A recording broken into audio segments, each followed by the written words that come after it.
బయట వర్క్ అంతా కంప్లీట్ అయిపోయిన తర్వాత మేము మా ఫ్యామిలీ మెంబర్స్ అందరం కలిసి మేము చేసిన ప్రసాదాలన్నిటినీ అయితే తీసుకుని గర్భగుడి లోపలికి అయితే ఎంటర్ అయితే అయిపోయాము. ఇంకా ఇక్కడైతే మా మావయ్య అయితే అమ్మవారికి పసుపు కుంకుమ అయితే వేస్తున్నారనమాట. సో ఇంకా వీళ్ళు వేసిన తర్వాత ఇంకా మా లక్కీ అయితే చూడండి ఎంత క్యూట్గా పసుపు కుంకుమ అయితే వేస్తుందో.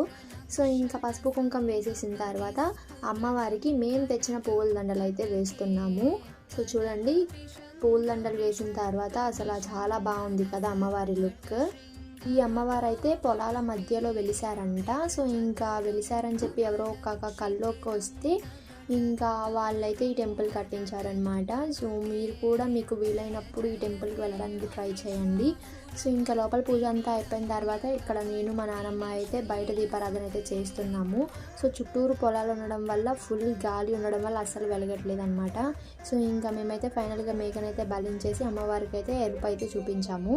సో ఇంకా ఫైనల్గా మా పూజ అయితే కంప్లీట్ అయిపోయింది. మేము అమ్మమ్మ వాళ్ళ ఇంటికి వెళ్ళారు. ఇంకా నేను చెల్లి డాడీ అయితే ఇంటికి అయితే రిటర్న్ అయిపోయాం. వీడియో నచ్చితే కనుక సబ్స్క్రైబ్ చేసుకోవడం మర్చిపోకండి.